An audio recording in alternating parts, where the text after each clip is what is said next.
Okay. I'm gonna get going. Yeah. Is the Zoom on? The Zoom is on? The Zoom is on? Yeah. Okay. Yeah, I turned it on. Okay. Can everyone hear me? Or is that not? All right, guys, can you get Karen, everybody in the back? We're gonna get started. Okay. Can everyone hear me when I talk? Can you guys hear it? Just a little? I don't know if this is turned on right. I'll probably screw something up here, but. That's okay. It's been that kind of morning.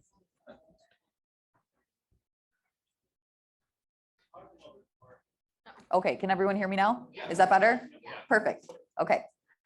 So my name's Brady. I am your account manager over at QuickBuy.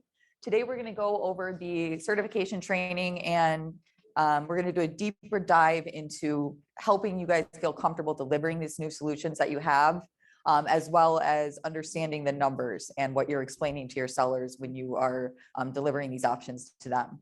So before I get going, I want to have Bill Swanson come up, because I can talk all day about how great we are, but it always helps to hear one of your fellow agents who has had experience with the program before and closed on one of property. So I'm going to let him talk for a minute, and I don't know if you need this or if you're loud enough.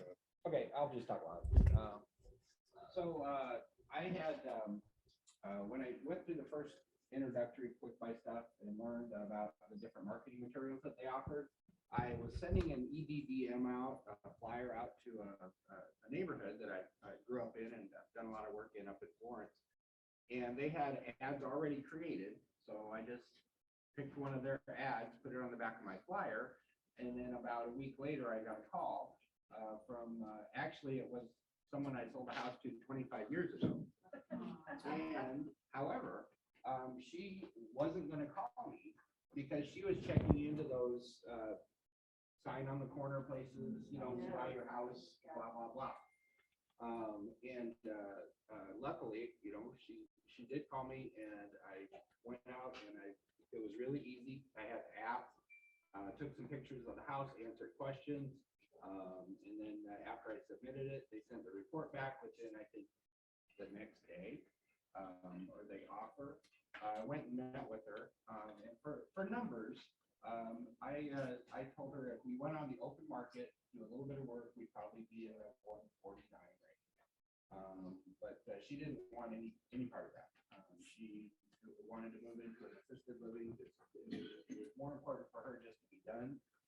And I think it was somewhere in the 115 to 118 range is what she got, something like that. And she was very, very happy with that. So they worked on her time frame. They closed like 6 weeks later when she could move into her facility. And then I think you guys probably put a few $1,000s into it, getting it ready for market. That was one of the things she was worried about, because it was just an old house, and there is an inspection that QuickBuy does, but they didn't ask us to do anything. We, you know, spent about a week to 10 days getting it market ready, put it on the market, and sold it in the 140s, which is about where, you know, it should have sold for. And it was a VA offer, and you guys graciously did the VA repairs. Gosh, it was probably the worst VA repair list that I've seen in the last 10 years. But I was very, very happy with how everything progressed. The communication was great all the way around. Anytime I had a question, I think Paula was the point person up there that answered everything. So I had a very, very good experience with it. Went through just fine. Really no major hiccups, even with VA involved. And I'm in the midst of, I just presented another offer to someone, and I think they're not going to sell, but they were just curious, and now they know, and I probably will revisit that in a few months down the road, revise the offer or whatever we need to do. But I really I had a great experience, and it was a lot easier than I thought, especially with the app and answering the questions, taking the pictures and stuff. It makes it easier. So, yes. What type of repairs? Just to get it market ready? We did some painting, recarpeting.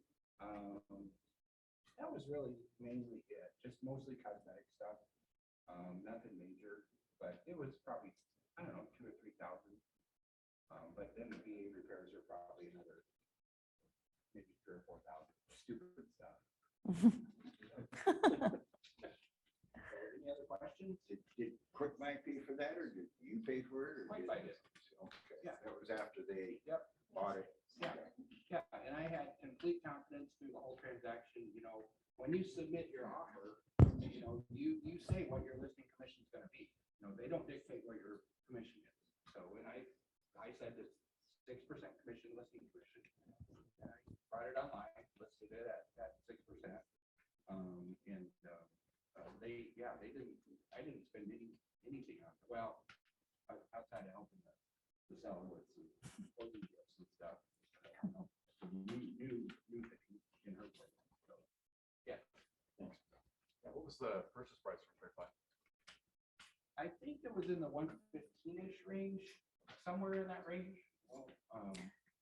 And I was very, very honest with her. I said, if we can put it on the market and you'll get more. You'll get maybe another 10 or 15,000. And she said, yeah, I'm okay with this. I like this number. And she would have had to have done those, getting it ready for market ready too. Yeah. Yeah, and she just, nope, I don't want anybody in my house.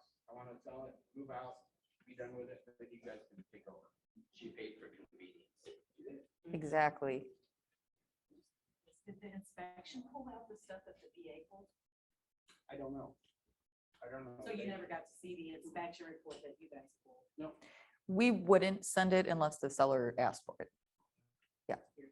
Because if they don't go with us, then they don't have all that to disclose. That makes sense. You said she didn't go to another person. Do you have any idea what the other offer might have been? Yeah, did she get any? I would say it was just from her, hints, it was well under 100,000. Oh, wow. Okay.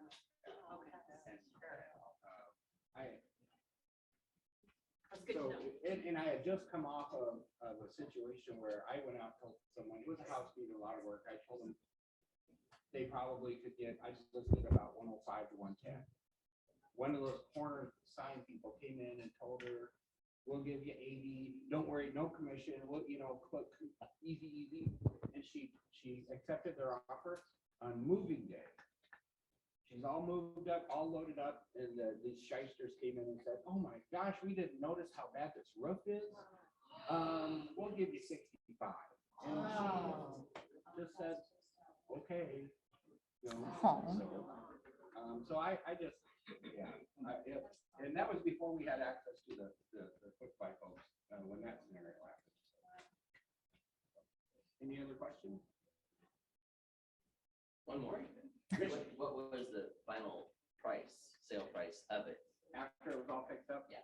I think it was 147 with a couple grand in closing costs. Awesome. Thank you, Bill. Thanks, Bill. Okay, so we'll get going here. And again, exactly like he said, I mean, we're all agents here at QuickBuy. We all have been in the business. We don't practice anymore, but we understand. And that's why we try to be very transparent, where a lot of these iBuy companies are not. And again, that's the reason why a lot of them got sued last year. So I'm going to get going. I'm going to do a deep dive into the QuickBuy program so you guys can really understand it. I'm going to go through the products in a little more detail than Nan did. And then I'm going to, tell you guys about some sellers who these might be perfect solutions for. And also we're going to go into the numbers so you guys can really understand. So if the sellers ask you any questions, you guys will be able to answer them. So I want this to be interactive. Whoever talks gets jelly beans. So when I ask you guys questions, I can't throw them at you because Nan won't let me. So she will hand them out. But so I will get going here. So obviously, we're all familiar with the traditional listing. That's the number one way that sellers are going to choose to sell homes. We understand that, we know that. But this isn't really about the seller taking the immediate offer. This is about you providing them with something that no one else can provide them with, which is these 3 new options that they can choose should they need an immediate solution. So the QuickBuy immediate offer is exactly what it sounds like. It's going to be a offer delivered to you within 1 to 2 business days for you to then deliver to your seller. It's about convenience, so they can close on their timeline. They can close in 14 days. If they need more time, they can close in 60. If they need a little more time, we'll work with that. Did you run into the door? Again, they don't have to, get the house ready. They don't have to do showings. They don't have to do open houses. They don't have to pay to fix it up. So again, this is all about convenience and flexibility so they can close on their timeline and move when they need to. If they're looking to purchase another property, we all know as agents, contingent offers are at the bottom of the totem pole. So if they need that cash, we can get them that cash, and then they're not a contingent buyer, especially in this market. The quick buy lock, oh, I didn't go over some options. So can you guys think, and again, you get jelly beans, of anyone who this might be a good solution for, that you've worked with in the past, or what was that? Exactly, and pairing that with the lease back, which we'll go over. So I actually have to. Get on your job. You won't let me throw them. Yeah, so exactly. Anyone else, can you think of anyone who you've worked with in the past, or anyone else has worked with who this might be a good solution for? Otherwise I could, what was it? Divorce. Yeah, exactly. People who are going through a divorce. And again, they might not feel comfortable telling you they're going through a divorce unless they know you can help them. Because that's a pretty big, that's a private matter that people go through. Anyone else? Contingent offers, offer on selling. their Exactly. house To buy another house. Yeah, perfect example. I also had this happen actually where I had some people contact me that bought a house a year and a Nan? half ago. And they started doing renovations and they didn't want to finish them. And they didn't Sure. have the money to finish them. And so they wanted to move to Colorado. Okay, And they just wanted a quick option, cash option. Yeah. Just move. They didn't want to list it. They didn't want to get ready. They didn't want to finish. Yeah, they were just done. renovation. And so I ended up buying it. you did. Oh, we can be that. We can be But you. Yeah, I can't do that personally. And this would be a good Yeah. option for me and Yeah, perfect. All of these are great examples. Yeah, finish the renovation. sure. Oh, sorry. I know you were. I'm good. Okay, go ahead. What about if you have a seller who has a home that's partially, it's in construction, but not complete? So Dan, I'm going to defer to you on that one because I don't think we would. Likely if it's unfinished, we probably won't take that on.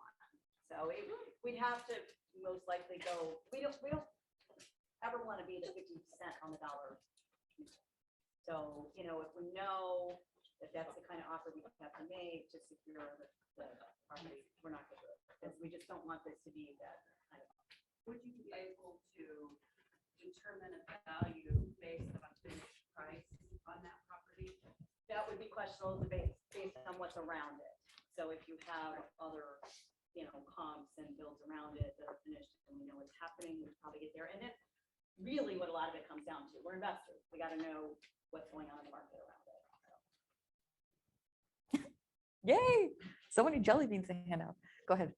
Are you okay if I ask this question? Okay. Sure. So I went on a listing appointment with my avid investor, who had big eyes and bought 3 properties, 2 were hoarder houses, and now he just wants to. So I looked at them and I mean, it's gonna take probably maybe 3 weeks to get the houses, just to get the stuff out behind the house. And I was thinking, and this might be for Mark leaders, you might want to listen to. So, if he has the offer in, okay, listen, the offer is in on these hoarder houses. He has not closed on them.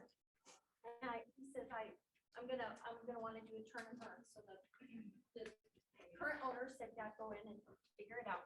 Mhm. Can we reassign that purchase agreement to somebody like these guys if they said yes, that they like it? So.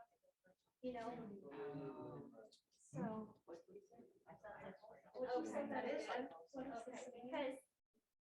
Because, I mean, these houses are beautiful, but Mhm. they are full. And I think that he's just at that age where he's just like, I Sure. have bigger eyes and just. I know we would need the stuff to be out, right? We can talk about, Yeah. talk about it after. Yeah, let's have a private conversation about that. Questions or examples? Well, I have both. Okay. So I do have a current buyer Mhm. and her house is, so she's needing to get out of her home to buy. She's pre-approved already, but her home right now needs work. Mhm. And she knows that because she has a family of raccoons that have started to come in. So I was like, is that something where this would work? Or is I that guess it would something where I just it- need to find her an investor and just move on? I guess it would depend on the condition of the property. I'm gonna go through all the qualifications. I'm gonna go through a lot of detail in this. This isn't gonna be fun like the marketing one. This is gonna be numbers and, so possibly, again, we'll have these conversations because every situation is different. So we would need to see like the inside of the house and see kind of like what work needs to be done. But we're not looking to like fix and flip. But if there's a little cosmetic work, that's something we would take. So we can talk to both of you after. There So was you'll no- talk about what's not a good fit? Yeah, I'm gonna go through a lot of information. So if I don't, I'm gonna get started. There was no raccoon questions on the app. Okay. That is not on the pre-qualifications. How many raccoons live in the house? Do any rodents live there? No. Yes. Okay, so the immediate offer, some other examples would be, again, seniors, people doing corporate relocation, people who are working from home and they need to be on Zoom meetings and they just can't, get out of their house every day, people with small children and pets, et cetera. But thank you for all those examples that you guys gave. So the QuickBuy lock is kind of going to be a solution for the seller who wants the best of both worlds. So the QuickBuy lock is going to be taking that same immediate offer, locking it, kind of putting it on the back burner while they list the home with you for 150 days. So at any time during that 150 days, they can accept our offer or they can sell traditionally if they get an offer that they want to accept. This is about certainty. So this is a good example for people who might be looking to purchase and don't want to be a contingent buyer. So if they find their next home, you list it, they haven't found it yet, they're searching and they find it. You can then call the listing agent and say, listen, I know we're contingent, I understand that, but we have a certain guaranteed sale we can close in 2 weeks. So it makes them a stronger buyer. So this is for sellers who want to test the market, see if they can get top dollar, but have that certainty so they feel safe. And obviously it puts them in a better buying position if they're looking to purchase and they can see if they can get more money and test the waters. The QuickBuy leaseback is an add-on to the other two. So if the seller needs to stay in the home for as long or as little as they need to, they can rent it back from us after we purchase the home. So this is perfect for people who might be building new construction. They need to stay in the home while that home is being built, or people who are doing renovations and they don't want to move into their new home before the renovations are done. Or people like me who, when they move, they want to take their time because they're lazy. No, I'm just kidding. I'm not lazy, but people who just need a few days or a few weeks to, pack up, get ready. They might have pets, children, etc. So the advantage of the leaseback, this is all about flexibility. Again, they can move when they want, they can rent back. The rent is calculated daily. So if they need to stay for a day or 6 months, that's fine. And I already went over some advantages to this. They don't need to rent storage space. They don't need to find a short-term rental. They don't need to move twice. So this is just a perfect example for people who just need a little more time. Okay, so like Bill said, he sent out postcards. We've been seeing a lot of luck with agents getting calls from postcards, flyers, etc., which we have already created for you guys. So once you get that ad, or once someone calls you off that ad, or once a seller, you meet someone at an open house, or however you're meeting these leads, however you're obtaining these leads, what do? What do you talk to them about? So the ultimate goal at the end of the day is to create a relationship with that seller and meet them. Obviously, at the end of the day, you want to get into the house, you want to sit down with them, you want to gain their trust, you want to build that relationship and become their agent for life. So the app. So the first thing that you're going to do is download the QuickBuy app. We're going to show you the QR code. So before you go on that listing presentation, you're going to ask the seller if they're interested in perhaps receiving or interested in like a QuickBuy solution. And well, you do a little bit of discovery with the seller to kind of see what their situation is. Before you go on the listing presentation, you are going to download the app and then you're going to fill out a pre-listing information about the property. So again, we're going to go through the qualifications on what they are. And then you're going to fill them out in the app just to make sure the home qualifies. Qualifying a home. So the first step in the app, the main things that we need for the homes to qualify is going to be information. So we need data, which is going to be conforming properties that have closed, are pending, or active. Just like Nan was talking about, we do not use computer ABM models at our company. We have asset managers who are coming up with these offers, fair market offers, and the most probable list price by looking at the national MLS. So we need to have the information for your marketplace to be able to come up with that offer so they can deliver that offer to you. Most homes are gonna qualify. However, we do have a few qualification factors. So number one, the home cannot be listed under $100,000. One of the main things we get asked about is we do not take homes that have been listed for the past 6 months. So we get asked why a lot, and there's 2 reasons for that. Number one, I think we've all, dealt with a seller who has an unrealistic expectation on what their home is worth. I know I have, but they're not going to want to see our offer because again, we are investors. We do need to make a small, margin of profit to, allow you guys to be able to deliver these solutions to your sellers. So they're not going to want our offer. And number 2 is if the home is listed for, 4 to 5 months, there's something about the home that buyers are saying no to. And we want to purchase these homes from the seller and we're going to turn around and list them with you. So this leads me into this slide, which is very important. And what I want you to pay attention to is what you don't see here. So just like we discussed earlier, we're not your 50 cents on the dollar investors. We're not looking to buy properties that need a ton of work and then flip them. This is a solution for your sellers. This is not a solution for a house.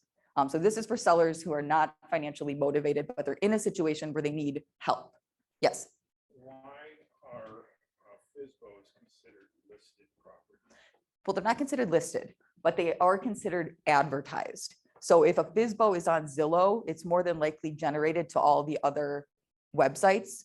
And again, like we don't want homes that are on the market that are not selling. Because again, we're going to turn these around and list them with you. And there's probably some reason, whether the seller has an unrealistic expectation or whether the home, No, I'm just You're adding on. inching. I'm adding Oh, on. go ahead. We actually used to take FSBOs for quite a while when we rolled out this program a couple of years ago. And what we found is they just aren't interested. These are FSBOs tend to be people super motivated by that every penny. It's why they went FSBO to begin with, to save on commissions and everything else. Sure. So they saw the offers, reject. It's not worth your time. It's not your vetting process, it's the psychology. It's a Yes. psychology of the FSBO seller. Yeah. That's kind of more what it is. But also with all the tools that they have now to promote FSBOs, they are kind of more visible on the market than they Sure. used to be. So what happens to the listings that is listed on MLS as no-show status? Does those qualify? Like, so we were talking the other day about, like the broker one, yeah. In-house. So If it hasn't, you can submit it. Our analysts have, as Brady just alluded to, kind of a global MLS. So we're looking out there, we're seeing anything. If we see it being promoted, they're going to say this is being promoted. If it has not hit the market, if it's pretty close to whenever you started the process, we have taken some of those. So it really depends on timing and what's actually taking place with that. So we sometimes come to these things. We had someone said, oh, I just listed, I just picked up a listing yesterday. Haven't put it out there yet. Can you look at it? And we will. So it really, but it's a pretty tight window. So, and then as Brady said, it's just because the ones that have been sitting out there, the market's rejected them. They're a stigmatized property already. Either the price was really wrong or the property is really wrong, but it just doesn't work with the formula. So, but you can always wait 6 months and then. Yes. A few other qualifications. We don't take commercial properties. We don't take anything that's in a flood zone. Oh, is that on there? Sorry. Oh, here we go. So yeah, again, we're looking for houses that are in good to fair condition, that might need a little bit of cosmetic work that we can turn around and list with you shortly after we close on that. Again, like what I said, we just need information. We need comps. We need conforming properties. A couple example of conforming, because honestly, I thought comps and conforming were the same thing, but they are a little different. So conforming means if you're going to send us $1 million property and there's nothing around it that's sold for over 500,000 within, recently, we don't have enough information to come up with an offer to give you. And then another example would be if there's a really outdated property and then it's surrounded by either new construction or things that were built after 2000. Again, we don't have the relevant data to provide you with an offer. So on the app, you have options to send us in comps and conforming properties. You don't have to, but that option is there. Homes, I think I said this, but homes valued under 100,000, we also do not take. I missed something here. We do take townhomes and condos. However, the seller has to make sure that they will accept corporate ownership because we are a corporation coming in to purchase. And then if they need to do the lease back, we have to make sure the HOA will accept rentals. And we do not have a ceiling either. We do have a floor, it's 100,000, but we don't have a ceiling on what we'll purchase. So we do not want, again, ugly or distressed homes. We're not that type of investor. We will not take properties that have already started working with the bank as far as foreclosures and liens. It's just not what we do. And then basically, we're not really looking for unique or highly customized homes. Again, we want the properties to be conforming. Okay, so once you download the app, this is a tool for you guys to play around with to show you if you're kind of curious what your seller is going to net. I would not share this with your seller, and I'll explain why in a little bit, but this is a cost estimator comparison calculator. So it's going to, you're going to enter, again, you're going to enter your commission. We do not dictate that. We do not take any referral fees. You're going to enter your commission in the app. You can say on the next line what you think the most probable sale price is going to be. And then you can enter, we have options. Our fees are about 9 to 11%. I'm going to go over all of this, but you can enter 9, 10, or 11% in the app, and you can kind of see the estimation on what your seller will net. Again, it's not completely accurate. It's an estimate, but you can check that out. But I would just recommend going over percentages with your seller, which we're going to talk about the numbers in a little bit. Let's pause on that for a minute. So this tool is for you. Don't go into a home and say your home's worth 300,000 and here's what the offer would be. You don't. This is just to give you some idea and for you. If you go in and say that, we may not in the end agree with you on the home's value, right? So not we, but our analysts may have a different opinion of value based on what they see going on in the marketplace. So then you're going to be caught. You know, you've said it's 300 and here's your offer, and they're going to come back with a different number, different offer. So you can give a big range just as you might for listing. You know, you can, if you want to give a range in value and a range in QuickBuy, we'll give you an easier way to say that, oh, that's fine, but use pretty wide ranges when you're talking because you just don't want to get caught in that situation where you've said one thing and then they're unhappy. So, but it's more for you to just start getting a feel for the numbers. So you can, you know, tonight plug in any numbers, plug in any combination of anything, and you'll start to get an idea of where these net out. Keeping in mind the phrase in there called resale is actually the commission. We hold back that commission percent for you so that in the end, you know, that's what it's getting paid out. So when you see that number, which is sometimes a big number, that's actually your commission. So just keep in mind what that number is. Anyway, play around with the app. I encourage you to do it, but don't share these numbers directly with you. Yes. So I'm going to go over what you should share with your seller. So once you plug in all those numbers, it's going to show you a side-by-side comparison on the estimated net with a traditional sale, and then the estimated net with a QuickBuy sale. So this is really what you need to know to talk to your seller about. This is the main thing. It's very simple. You don't need to go into details. You don't need to go into numbers. The cost of convenience, which is the difference between the traditional net price and the traditional QuickBuy price. Sellers love to think in gross numbers. You can't when it comes to a real estate transaction. I would, recommend doing a net sheet. But if you are listing a home, let's just make it easy, for $100,000. I used to go in as an agent and I would sit down with my seller and I would say, listen, I'm going to list a home for 100. I think it's going to go under contract for 100, but there are fees associated with it. There's my commission, there's closing costs, there's carrying costs, etc. The seller on average is going to walk with about 89% on a traditional sale. So the appointment. And we're going to, Pause there yeah, for a yeah. minute. Do you guys agree when you walk away from the closing table, they're leaving 10 to 11% on the table?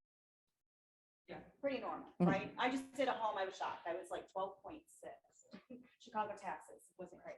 But yeah, so, just as long as we get, when you do traditional, it's netting out. Someone said earlier, you did, and then she would have had to do the market ready stuff too, so that's all part of the customer's expense. So when you're comparing offers, you're netting everything down in your mind, in their mind, and you're comparing the offer. So as you said, it can look like if you're starting from list price to offer price, you're going to see a huge gap and it's going to kind of throw you off. So it's a little bit getting used to the numbers. I think you said 140 something, and then it was 115, it's a gap. So, but understanding that she would have netted much less than that 140 Mhm. at the end of the day if she did the market ready and the closing costs, right? Make sense? Yay? Yeah. And this is the easiest thing to explain because when you are talking to sellers, they're going to ask you, they're going to say, what is the offer going to be? You don't know. We don't know. Our asset managers know because they're looking at data. So this is all you need to know when you're talking to your sellers. It's going to be 5 to 7% difference between if we sold traditionally. Let me get the offer for you. It's free. There's no obligation, which brings us to the appointment.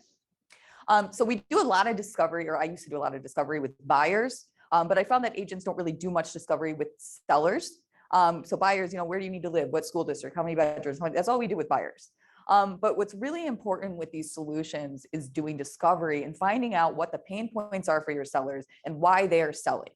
Again, this is not going to be a solution for everyone. I think, it's going to be a solution from 8 to 10% of sellers. And we understand that, we know that, but that's not the point. This is about having options that no one else around you has. And your sellers, again, are not going to feel comfortable divulging something that's going on in their life unless they know you can help them. Just like the divorce was brought up here. I wouldn't feel comfortable telling someone I was going through a divorce and I wanted to sell as quickly as possible unless I knew they could help me. So it's uncovering their priorities, their pain points, and their goals. And again, being a real estate agent is all about that relationship. It's all about that trust. So if they know you can help them with any situation they're in, they're going to make you their agent for life.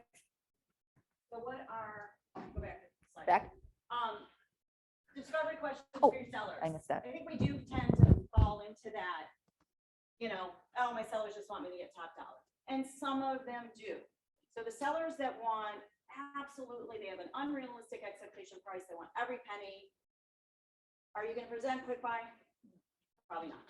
Probably not. What are some questions you would ask your sellers to start uncovering what's going on? Timeline. Always timeline. That's a great one. Really important. You get jelly beans. I'll hand them You out. have to keep track. Yeah. What else might you ask a seller? What's most important? What's most important to you? Is it convenience? We I kind saw of you have saying a something. sliding scale that we use. Is convenience more important? Is the net price, your net most important? And that's what we think for most of them. For most of them it is. Is the timeline, is being able to have that flexibility on your move date, is being absolutely certain that the home's going to get sold by this date because I've got a new job in Seattle and I have to be there on that date. What's important to you? So timeline's always one. What's your motivation? What's going on? We always start the conversation. Tell me what's going on. Why are you listing? How many times, we've all kind of gotten out of that habit of asking those questions. It does a couple of things. Whether they end up being a QuickBuy candidate or not, you're already vested in that person. They already know you care. They already know you're listening. And even if it's not a QuickBuy, you're going to have the best way to sell that home traditionally because now you just learned more about your client. So it is really just a practice that I think many of us have gotten away from. You said you've been in real estate for 18 years. Do you always ask your seller qualifying questions? Yes, right. For those, some newer agents we know don't necessarily do. It's not just newer agents. Some agents who just go in with the assumption they want me to walk in and say, I'm going to get more than the other agent. I'm going to get more for how many times do you guys hear that? I'm going to get more for your home than Sally Sue down the road. I mean, we hear that a lot. Not always the motivation. There's a study that says 38% of sellers are actually motivated by something other than money. That there's something else going on in their life. So just keeping that in mind. I would have missed I'll that. leave you alone. No, you won't. She'll be back. So this is just some key phrases. I won't go through all of them, but just to listen when your seller is talking. And that's a key thing, is just listening to them and figuring out what the stresses are in their life and what the issues are and why they're selling to begin with. So once they tell you, what their issue is or what they're dealing with, it's always, you want to affirm that and you want to repeat it. So you want to say, what I'm hearing is this is the situation you're going through. Make sure you guys are on the same page and you understand it. And then you can say something like, based on the divorce you're going through, would you be interested in exploring other option or ways we might be able to sell your home? I can offer solutions which may make it less stressful, faster, easier, more certain on your timeline, or less intrusive for you. Step 3, it's very important to remember that there's no cost, there's no obligation. And going back to the marketing, 77 or 80% of sellers, they're just curious. They want to know what that offer is, and there's no fee. So it's kind of, why would they not want to see what that option is? You are just providing solutions. You're saying, listen, I am the expert. We can list traditionally if that's the way you want to go. I have an immediate offer if you need to sell quickly. If you want to test the waters, we have the lock. And if you need to stay, I have the lease back. And then you give it to them, what's best for you. You're not pushing anything on your sellers. And again, there's no cost. So you're just providing solutions and solidifying yourself as the local expert who can offer something no one else can. So again, the immediate offer is all about convenience. The lock is about certainty, and the lease back is flexibility. And if they're not interested, take the listing opportunity. Again, going back to that slide you showed, 79% of people who we sent offers to, agents, secured the listing, whether that be going with the immediate offer or listing the property themselves. Step 4, so the photos. There's going to be a lot of information on the app. There's going to be some optional questions. You can tell us what your opinion on the price is. You can send in comps if you want to, but you don't have to. You're going to give us your opinion on what might help the property selling or what might deter the property from selling. Again, those are all optional. Most important thing, photos. You need to take photos while you're at the house, or take the photos and then download them later in the app. This is extremely important that you guys are as transparent as you can be with us. We want to see if there's cosmetic issues. We want to see if there's a little bit of water damage. We want to know as much as we can about the property so our asset managers can work that into the offer and no surprises come up. So the more detail you send us with the photos, the more information we have, the more we can accurately come up with an offer for you. And the asset managers can work with you. Again, Nan hit on this. We believe in full transparency. We are very transparent about the numbers. We're agents. We know you guys. We understand you. So we don't want anyone to get upset. So we just ask for the same transparency from you that we will give to you in return. Do you email that package to the agent or to the seller? To you. Well, whoever the agent is. To the agent. Yeah. Yeah, we never go directly to the seller unless we're purchasing the home from them. But we want you to deliver that offer in person to get in front of the seller a second time. So I have heard that agents are emailing the offers. Do not do that. You want to get in front of your sellers a second time. So if they say, no, I don't want this offer, you're there to get that listing. On the offer, does your asset manager list out all of their concerns and, estimations of expenses, and hence that's why their offers that way? Like if there's a faux wall, we're estimating it's gonna be 10,000, No, they don't do that. They just work it into the offer. If you ever have like questions, you can call me or Paula. So Paula, I think she brought her up. She was a managing broker for 30 years, in real estate for 40 years. Every single offer that goes out, if you are an agent, she is going to call you and review that package with you to see if you have questions, to see if you have concerns, and to help you feel comfortable with delivering it to the seller so you can explain it. So if you have questions, like let's say the offer comes in and let's just say it's lower than you expected, you can say, why is this? We're going to send you the comps that we used or the comps that they used. But if you have questions, Paula's going to, no matter what, she will reach out to you before you go meet with that seller. And if you have questions, you can talk to her and she will walk you through everything. Okay. And I'm always here too. I'm your account manager. I'm here to support you guys and help you be successful. So I'm going to send out obviously my information to everyone and the certification badge. So if you guys have questions, come to me, come to Paula. We are here to support you guys. You had mentioned about home inspection at one point. Where is the home inspection in this? I'll get to that. Yeah, that's I'm getting to the process. So yeah, I'm almost there, I think. Sort of.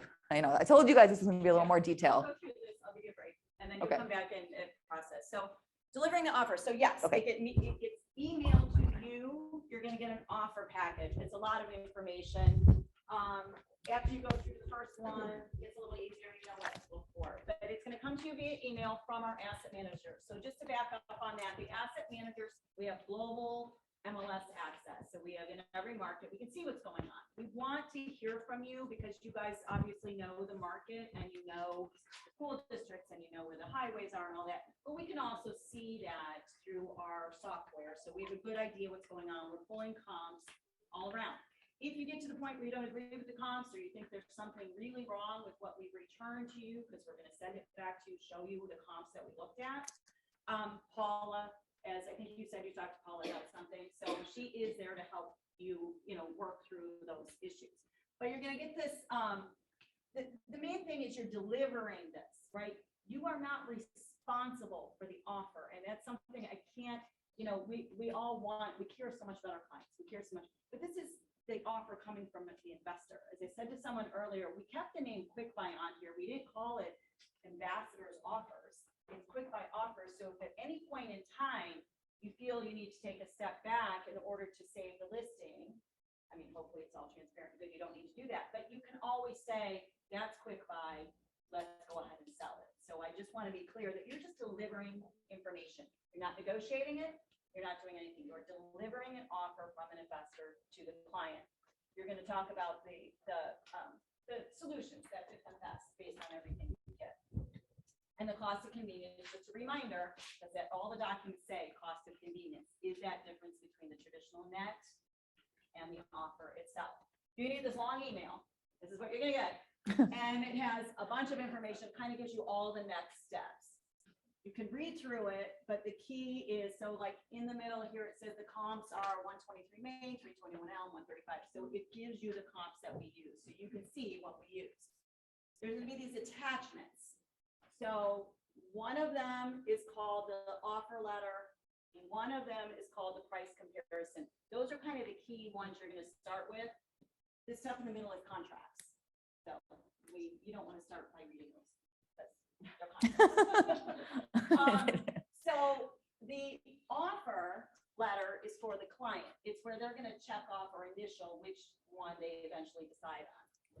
Price comparison is to give you that breakdown of traditional net versus the QuickBuy offer. So let me give you a little close up. So the offer letter just says traditional, you're probably going to net around this. Again, these are estimates based on national figures. So it's not going to be exact. It is not a net sheet. It's just generally, again, that 10, 11% that we talked about leaving on the table. Here's the QuickBuy offer. In this example, it says the cost of convenience is for almost 5%. And then here's the lock information. So they're just initialing after you have the discussion. If they want something, they have to initial sign it. You're going to email it back. So this is for your client after you've talked it through.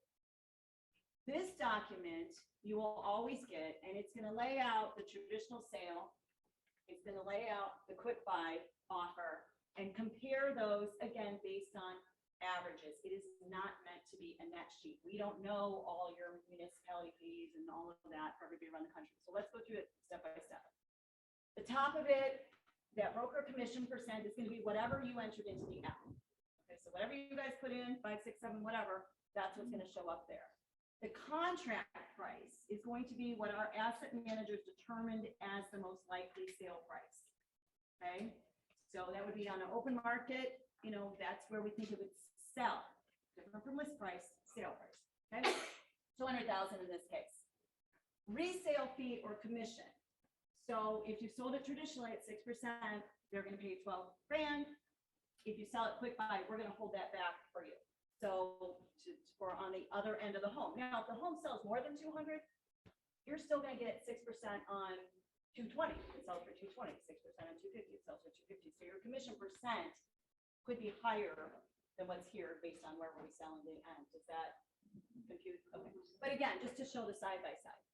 Market ready costs. We're using a national average. National average is 2.2% on market ready. Some will have it, some won't. Maybe they'll have seller concessions. Who knows? They're going to have some numbers in there. Again, this is getting to that 10, 11% on the table. However you get there, it's different each time. We know for each client. Hearing cost, national average is about 0.5% per month. So $1,500 a month on your average $300,000 home. In this case, it's $200,000 home. Interest, if they're carrying mortgage interest, they're not carrying a mortgage, it's money in the bank. So, you know, this generally what we call the cost of ownership. It's not things we think about every single time. You know, we have closing costs, we have commissions, but you know what? They're also investing all this other stuff into getting a home market ready. So this line is traditional sale net compared to what QuickBuy is at this point. Then the QuickBuy fee is what comes in here. So the $22,000, that's an 11% discount on price. We're usually around 10, but for kicks, I put 11 in here, so it'll be for discount. And we are not keeping all of this. So what I want to be clear about, this fee is the QuickBuy fee. But in the end, we're absorbing all of this ourselves, right? Because we're going to get it market ready. We're going to go through quotes, you know, on and on and on. We're going to have our own carrying costs. So the cost of selling a home doesn't change. It just transfers from them to us. And that's, I hope, clear to you guys. And then there's always a $795 administrative on every single offer we make, whether QuickBuy or lock or anything. So the net in this one is 11 grand, 5.6% would be the cost of convenience. Does this compute? Yes. Questions on the numbers? Okay, we'll start here and then work our way up. So in the app that we download, is this examples of that in this app too? Yes, so the app gives you a choice of going, I think 10, 11, 12% on the discount. Like I said, usually it's around a 10% discount from us. What'll vary it, so I had one the other day that was at 11 because the home, I can't remember why, they'd already done an inspection on the home. There were some iffy things on the inspection report. We're not taking the time at this point to go deep into all of those. There was something with the electrical of the walls that I don't remember. So we hedged it a little bit because we know there's going to be more here than we see. So that one was an 11%. So it's really kind of based on risk factors, what's going on, market trajectory, everything else, but it's generally in that ballpark. So, yeah. So just to be clear, if somebody just wants to know what the buyout number would be, they still pay the $795? No. No. That gets billed at closing. So unless they go all the way through, they're not going to. So then it's free that they get it? They're getting all this information being presented by you. They have to get to closing to pay the buyout or the admin fee. It's on the state. Yep. And I have something to say about you asked the question about the app, the calculator. So when I showed that slide with the calculator, the image on the right is essentially this estimated boiled down on the app. So it's going to show you a side by side, As many fields, it kind of collapses that middle part. but The it's other pretty, thing- yeah. Sorry, the other thing I want to say, that commission percent, you can also play within the app. If you change it to 5, it goes to their bottom line. If you change it to 7, it goes to their bottom line. So that's gonna, it doesn't affect QuickBuy, it's gonna affect what the seller nets. Okay, so those are the numbers. There's an easier way to look at numbers, but I think we're gonna skip that because you guys need to get it. Lock, let's talk about the lock program. So the lock, there is a fee for lock to hold that offer open for 150 days. So we're keeping the money set aside for 150 days. So this is how lock works. We all agreed the most probable sale price on this property was $200,000, or at least that's where our asset managers came up. Lock comes with a listing addendum. So you're going to sign a separate listing addendum to your listing agreement that says, okay, I'm in the lock program. I have a pricing protocol. So we are going to place a ceiling on where you're going to list the home because we don't want you to be lingering out on the market like crazy high. So there's going to be a ceiling on the list, and then there's going to be mandatory 30-day price drops. The bottom of the price drop is the $200,000. So we'll start listing higher. Go ahead and test the market, but you're only going to test it this much, and then you're going to come down. A lot of agents like this because even if they don't go with the program, they use that pricing protocol to do their listing. So it works really well. So you're going to have this issue, this listing addendum. The QuickBuy offer would still be based on that $200,000. So no matter if they take the offer straight up or they lock the offer in, it's the same offer based on that $200,000. So it's always the same offer. So what does it look like? So market transaction. They sold it at 210. And we put, you know, they just sold it at 210. Open market, we held the offer open, went ahead and sold it for 210. They're happy. There is a 1% fee on any closing for QuickBuy lock. So whether it's market closing or quick buy closing, there's a 1% fee. So in this case, we held it open for 5 months, 2 months in, whatever, a month in, they sold it for 210. They pay the 2,100 and they pay the 795, do a closing, that's it, they're done. And they had that absolute security that no matter what happened, they could have taken that offer, right? In this case, they didn't have to or didn't want to. This case, they chose to take it. So the same property, same thing, didn't want to wait for the market transaction. It's amazing how many people just 30 days in, 2 weeks in, just say, you know what, I don't want it. I want to go ahead and just be done. So again, based on that same 200, they're going to have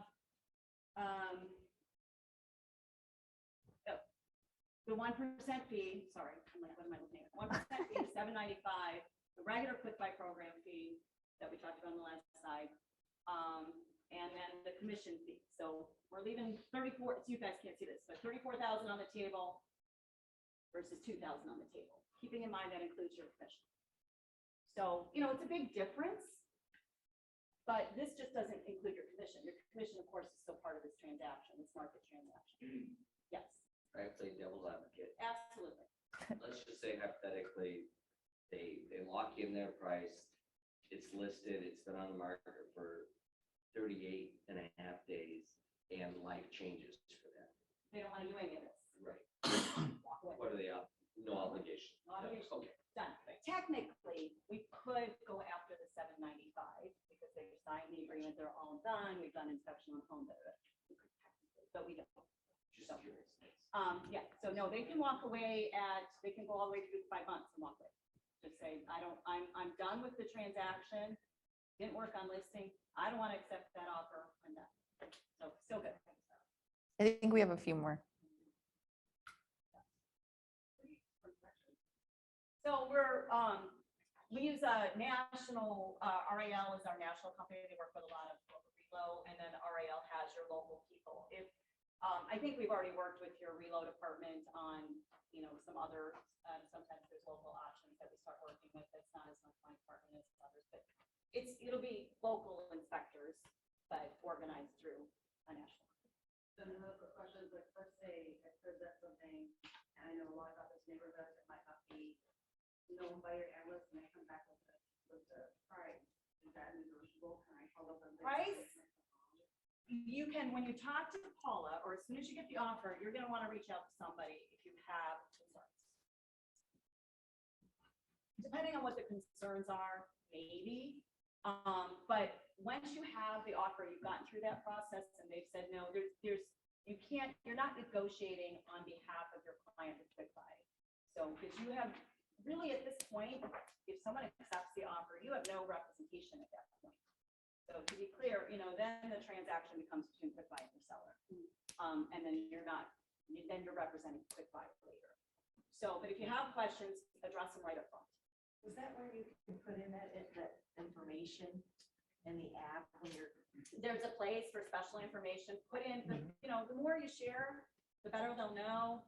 I will say our asset managers are very good. They've been doing this for, you know, decades. They're really good at what they do. They're, you know, until last year when we had the crazy market conditions, they were like less than 1% variance on estimated price to actual sale price. So they were really, really good. Last year threw everybody for a little bit of a loop because prices went crazy and you know, who could guess. So I think now the variance was like 4%, so it really wasn't that bad. They're still pretty darn accurate. They pride themselves on that. But we know you know the market. That's why this is a team effort to begin with, and this is why we're not using an ABM, it's because we know you know the market. But you may or may not sway them. Is there a time frame for after you offer, send them the offer? 10 days to accept the offer. 7 to 10, it's 10 days now, right? Yep. It's changed from 7 to 10. So 10 days they have to accept the offer. On the quick buy closing, as Brady said, it's a 60-day closing. If they need a little more time, we're somewhat flexible on that. Yes, in the back. Good question. This inventory, does it always get relisted, or do you in turn? At this point in time, we are relisting with you guys. If there's a lease back, you know, then they're still in the house. And we have lease backs that, you know, when you're offering the lease back for a year and a half, keep in mind, that's gonna affect your commission. So it probably needs to be a really good friend who's leasing back for you. Always relisted. It's not like there's a area where the inventory is kept and maybe rented. I can't say we'll never do that, but right now we are turning them around. And it really is market dependent on what's going on in the market conditions, everything else. If there is a lease back, how does that affect the commission? If you're gonna get paid on the final sale. So, yeah. So, and then I will say the lease backs are usually never that long. And we can go up to 18 months, but usually it's just a few days. Yeah, because, right. Okay, and here you go on the lease back. So the lease back rate, not meant to be the best market rate. We were playing around with market rates all the time. Then we just settled on a straight 1%. So it's 1% of the most probable sale price monthly and then calculated daily. So $250,000 home, $2,500 monthly rent. We may hold back if they say they're going to stay 30 days, maybe we'll hold 60, they say 45, they get the 15 refunded to them. So they're going to end up only paying for the days that they stay, but we learned that sometimes we take a little more because sometimes that stay extends and we don't want to be chasing people for money. Then they're responsible for utilities while they're still there, right? Yep, they're just, everything is still down. Nothing changes in their life, because they're still there. We're the owners, so we'll get into property maintenance and that type of thing. But again, we usually are working with your company on that. The main thing to remember on all of this, you are just delivering options. Let them decide. It's going to be based on their need, as we were talking with Bill. Her need was more important than the dollars that she left on the table. But you're just presenting and just delivering and being helpful and providing solutions. And that's the key. Let them decide it. And about 10% of the time, they want it. The rest of the time, it's yours to get the listing. And then that's, I think, it. Do you want me to keep going? Sorry. Oh, yeah, you did take over. Anyway, so there's a couple I told you she'd be back. Well, I realize I don't have your mic, so. But win. So sometimes people say, well, what happens if they come back at a different price? Like I've already given them a price when I was out there because I wanted to sell it well. We'll probably list on here. What happens if it comes back different? Think of every situation as a win for you. So if we come back higher than your CMA, than what you had said, already told the client, it's a win because you brought this buyer to the table and they're crazy and they're going to buy it for more and woohoo, it's a win, right?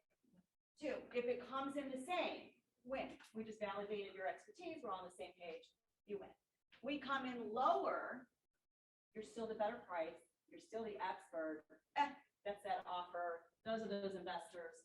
Let's go on and list your home. So either way, this is always meant to be a win for you, right? Always meant to put you in the most positive light with your seller. All right, process really quick. And if you want more information on process, there's more online training stuff and we can get way in the weeds on process, but I think you guys have probably had enough of us today. So if they decide they want it, we buy it, no agency, it's a transaction between us and the seller. You are not getting commission at that stage. I want to be clear on that. Sometimes people think there's 2 commissions, there's not. Inspection contingency. We are going to go out and do an inspection. Now, you've given us pictures, but we know you're not inspectors. Do you know that there's a double tapped electrical? Do you know that the ceiling really, or the roof needs whatever? Do you know there's, what the extent of the foundation problems are? Those will come up. Now, we've been doing this for a long, long time. They don't tend to get in the way, but if something's uncovered, like anything else at that stage, we're going to go back to the seller, and we're doing that. And we're going to back and say, okay, it's either a credit or you can have it repaired. So just like anything else. So as Bill said with his, there wasn't anything. If we, as much as we can see in the photos, we're not going to come back and ding them on all the cosmetic stuff because we've already seen that. That's already in the offer. Closing, we do have closing coordinators if they want to work through that way. It becomes an inventory property. So we're now working with your reload department. Your reload department is not charging you a reload fee. to work with them. So they're going to help get utilities in the name. They're gonna work with you. You might have to help a little bit to make sure someone can get in, an inspector can get in the door, make sure someone's at the house. They may ask you to do some things here and there, but Relo for the most part is becoming our partner while that home's being inventoried. Normally that would be a fee to you. And with this program, they are not charging anything to the agent for that. So those of you who are Relo agents understand the value of what that is. Who are your inspectors? That's what I was saying. So we use a company called RAL. Actually, I think they just changed their name. It was RAL, they changed their name. But so they're like a national organization and they have agreements with local inspectors everywhere. So we've been working with them for But the local 30 years. inspectors are the inspectors that we typically would hire. Possibly. We may also work with your Relo to get a different local inspector if there's someone you guys work with all the time. So Relo can make that recommendation to our team.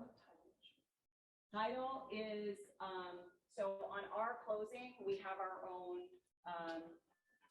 it goes through our own title and everything. On the regular sale, it's everything you normally do. So when you're selling the home, it's just regular transaction. Why do you work with the reload department, not continue to work with the agent? I don't think the agents want to do everything that, you know, this is a learning curve for agents who have never worked with an inventory property, lawn maintenance, you know, utilities in the name, utilities have to be transferred, then they have to be billed out to us. You know, there's a lot of work involved. And I think we get pushback from agents even on the parts they do are expected to do. I don't know how much you had to do. Did you have to get locks changed or? I'm just very minimal. Yeah. I sure didn't want to put a utility for mine. No one wants to do that, yeah. We're in Chicago, someone locally has to have carry the utilities, so it goes to them and then they bill us out and then we're paying them weekly on all of that. So What percentage are denied because of the home inspection? you can deny because of home inspection. You accept it as a. Yeah, well, we walk away. Inspection, but what percentage do you? We don't walk away very often. If it's an extreme situation, sometimes we'll take money into escrow and until we can find out what's really going on. I remember we had a severe foundation issue or what was perceived to be a severe foundation. So we put a bunch of money in escrow and then it came back, it wasn't that bad, refunded whatever was not spent on the home. Although you're reminding me, I heard one. I know one we walked away from, and that's the only one I'm aware of over the last 2 years. So not a lot from us. Now, if we come back with an inspection and tell the seller, hey, nobody knew this was there, but guess what? You've got this major problem. Again, we're not sending the inspection report to what was brought up earlier. In general, here's what's going on, and here's what it's going to cost. If they don't want to do it, they can walk away. But keep in mind, these are things that, like, if they're gonna sell it traditionally, normal buyers are gonna find and probably, you know, act a lot more scared. And when we do sell, we pin that inspection report with the property, by the way, to show everything that we did. Just curious, at what point the QuickBuy have an agency agreement with the specific information? So when do we start? So as soon as we get the property, as soon as we own it, and it comes over to your Relo, I mean, then we are going to start a listing agreement with you. Different brokerages, again, can only, you know, it has to, sometimes we have to sign a listing agreement no more than 3 days before it's published on the MLS. You know, there's MLS rules that will dictate that, depending on what needs to be done to become market. So, but for you guys, it's probably, if I understood your brokerage listings properly. Yes. I was in a mastermind meeting last week, and QuickBuy was part of the discussion, and one of the gals that was in the meeting said that she had a home that had a swimming pool. Well, we heard this yesterday. Okay. We were just talking about this yesterday, so I need to call. I called one of our team members yesterday. They didn't know anything about it. So the story was, and I need to find out, did we ask for this to be done or was it actually done? But so apparently there was a pool. They needed the pool inspection.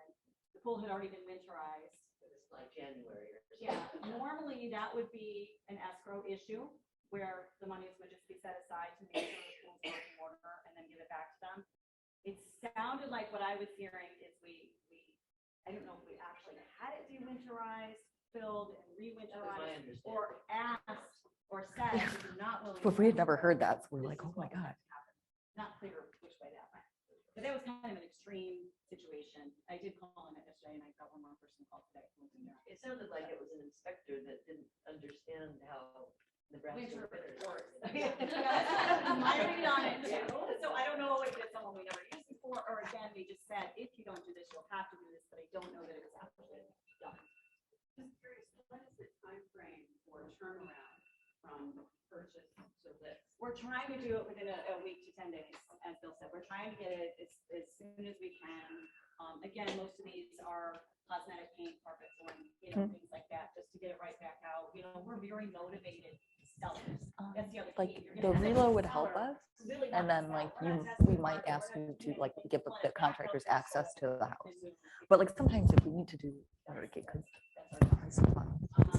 And we want you guys to get that listing done also. So if you think about it, quotes on the front end, we're turning it out quickly.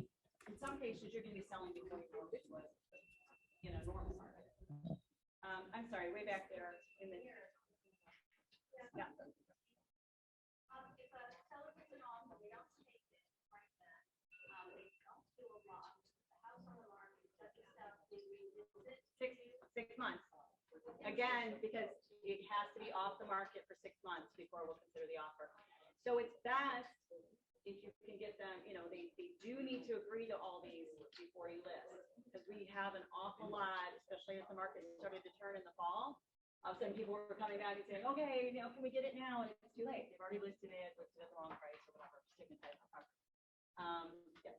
So after inspection, you guys can go back to that seller and ask them to either repair things, or would you ask them to lower that initial? Well, it's a credit at closing. So the offers, what it's the offer, it would just be like a normal credit at closing for whatever the issue is. If they did want to. Yeah, so the pricing, the offer and all that stays the same. It's just an additional credit. Yes. If the seller chose not to do the credit or the inspections, is the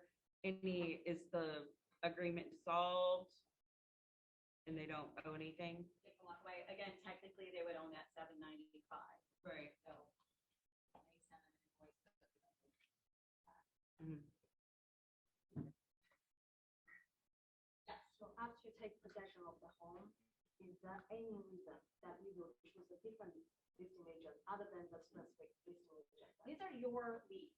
You brought the lead into the fold. So it's your client to begin with, your house technically to begin with. So it would be an only extreme situation, like if you left the brokerage, if you did something, that you were, something happened with your licensing. It would only be an extreme situation where the brokerage got involved. So let me just finish up real quick. So, then it's sold and the commission is paid on the final sale price of the home. So again, we've held back a certain amount based on what we all assume it's gonna sell for, but it's on the final sale price. That's it. Again, reminders, when you get to that final sale, your commission's paid on that, plus through the end of the year, the additional $1,500 just for ambassador.